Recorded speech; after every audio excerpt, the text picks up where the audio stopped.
Centigrade centigrade centigrade সারা বিশ্বে বাংলাদেশে centigrade তৈরি হয়েছে প্রতিটা জনগণের মাঝে। এই সেন্টিগ্রেড ভাঙতে কোনো সরকার এখন পর্যন্ত পারতে আছে না।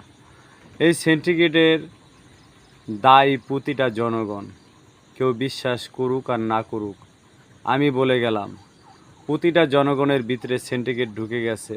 বিভিন্ন রকমের দেশ এখন বর্তমানে তৈলের সংগঠনে ভুগতে আছে। তৈলের যে সংগঠন চলতে আছে, বিভিন্ন রকমের সিনক্যাট, বিভিন্ন কোম্পানি তৈলের, তারা তৈল কিনে মজুত করছে, জনগণকে ভোগান্তিতে ফেলাচ্ছে। আসলে এই সিন্ডিকেট ভাঙতে দেশের প্রতিটা জনগণ যদি ভালো হয়, এক হাতে হাত মিলিয়ে সবাই যদি কাজ করে, তাহলে বাংলাদেশ থেকে এই সিন্ডিকেট কমানো যায়। জনগণ যদি এই দেশের সিন্ডিকেট না ভাঙে, দেশে এমন কোনো সরকার নাই, এমন কোনো নেতা নাই যে এই সিন্ডিকেট ভাঙবে।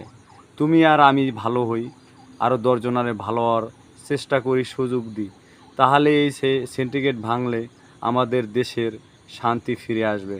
Syndicate syndicate Bangladesh, syndicate syndicate মুক্ত বাংলাদেশ চাই, সিন্ডিকেট মুক্ত বাংলাদেশ চাই। থ্যাংক ইউ দর্শক, ভালো থাকবেন।